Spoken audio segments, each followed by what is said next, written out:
Good morning. Myself Shekhar Saini from Government Polytechnic College Sikar. Today in this lecture, we will study the various constructional features of DC machine. Constructional features of DC machine. A DC machine can be used as a generator or as a motor. When the machine is used to convert mechanical energy into electrical energy, then it is called DC generator. And the same machine, when used to convert electrical energy into mechanical energy, then mechanical energy into electrical energy, then it is called generator. And when it is used to convert electrical energy into mechanical energy, then it is called DC motor. Means the same machine can be used as a generator or as a motor. Means constructionally there is no difference between a DC generator and a DC motor. The two basic parts of DC machine are stator, and stator is that part of the machine which remains stationary. Second part of DC machine is rotor, and this part of DC machine consists of those parts which rotates. First, we will take stator, and stator of DC machine consists of yoke, pole core, pole shoe, and field winding. In this diagram, the outermost part of the DC machine is called yoke. And while describing this DC machine about the various parts, we will consider three parts. First, the narrow part. Second, where it is mounted in the DC machine. And third, what is its function. First, narrow part. Second, its position in DC machine, and third, its function in DC machine. So first, the yoke. Yoke is that part of DC machine. The outermost part of the DC machine is called yoke.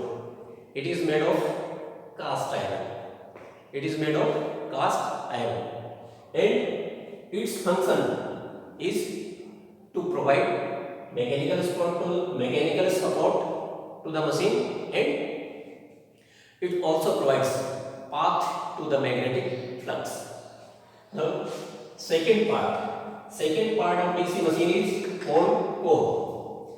This part is called pole core, and this pole core in small machines is made of soft iron, and in a large machines it is made of silicon steel laminations. And this pole core provide support to the field winding. Means the field winding is bound over the pole core. Third part is pole shoe. This part of the DC machine is called pole shoe, and this is again made of silicon steel laminations, and its basic function is to uniformly distribute the flux in the air gap between stator and rotor. If this pole shoe is not used, then the flux density under the pole core will be highest, and in the region between the poles, flux density will be very small. So, pole shoe is used for uniform distribution of the magnetic flux in the air gap between stator and rotor. Next part is field winding. In DC machine, the field winding is made of insulated copper wire, and the field winding is provided over the pole core, and when current is passed through the field winding, then it produces magnetic poles. When current is passed through the field winding, then it produces magnetic poles. The direction of current in field winding and the direction of sense means how the winding is wound over the pole core. The direction of sense means how the winding is wound over the pole core. The winding is wound in this way or in this way, and the direction of current. These two things will decide the polarity of magnetic pole. So electromagnetic pole can be made north or south pole by changing the direction of current in the field winding. Next part is rotor. The rotating part of DC machine is called rotor. And DC machine, rotor consists of armature core. This armature core is of cylindrical shape, and there are slots on the outer periphery. The armature winding is wound in these slots. And this armature core is again made of high silicon steel laminations to reduce hysteresis and eddy current losses. Next is armature winding. So armature winding is made of insulated copper wire, and in armature winding the copper wire used is comparatively thick. So the resistance of armature winding is of the order of around 1 ohm. So the armature winding is made of thick copper wire, and the ends of armature winding are connected to commutator segments mounted on the rotor shaft. Next part of DC machine is commutator. In DC machine, this commutator act as a mechanical rectifier.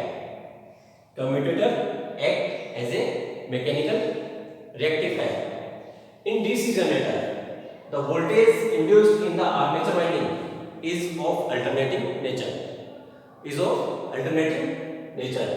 And this alternating voltage induced in the armature winding is converted into DC voltage by commutator. The commutator is made of hard drawn copper segments,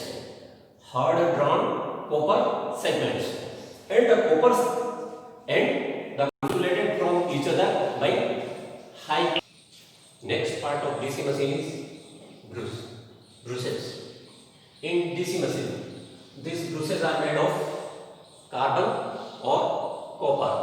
In small DC machines, the bruces are made of carbon, and in high rating machines, the bruces are made of copper or metal carbon alloy. And next part of DC machine is bearings.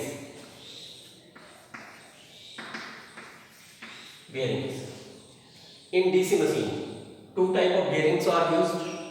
In low power machines, ball bearings are used, and in high power machines, roller bearings are used. Now in DC machines, three type of windings are there. One is armature winding, that is mounted on the armature. Second is shunt field winding, that is mounted on the pole core, and third is series field winding. Now the series field winding is connected in a series with the armature winding. So the rated current of the machine passes through the series field winding. So the series field winding is made of thick copper wire, few turns of thick copper wire. Resistance of series field winding is very small. It is around 1 ohm or less than 1 ohm. Shunt field winding. Shunt field winding of DC machine consists of a large number of turns of fine wire. The resistance of shunt field winding is of the order of 200 ohm to 300 ohm, and this winding, shunt field winding, is connected in parallel with the armature. Armature winding of DC machine is made of thick copper wire, as the rated current of the machine passes through this winding, so it is made of thick copper wire, and its resistance is again very small, less than 1 ohm. So there are 3 types of windings in DC machines.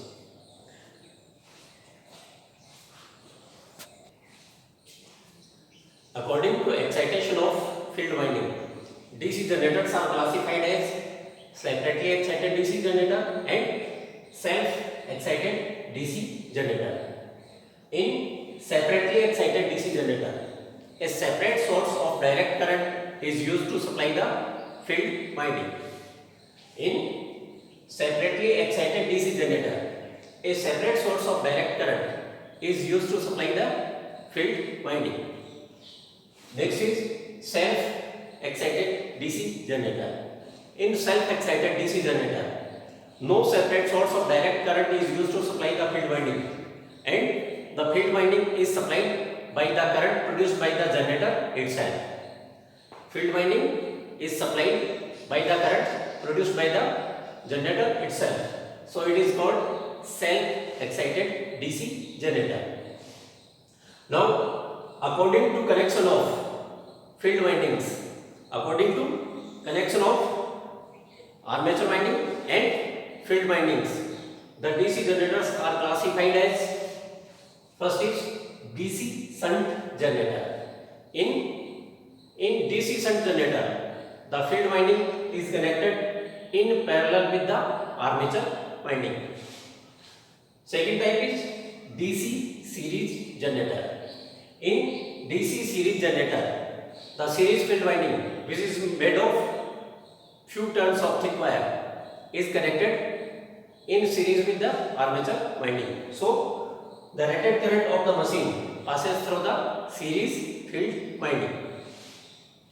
Third type of DC generator is DC compound generator. In DC compound generator, both series and shunt field windings are used, and again according to the connection of series and according to the connection of armature winding, series field winding and shunt field winding, the compound generators are again classified into two parts. Short shunt compound generator and long shunt compound generator. So these are the types of DC generator.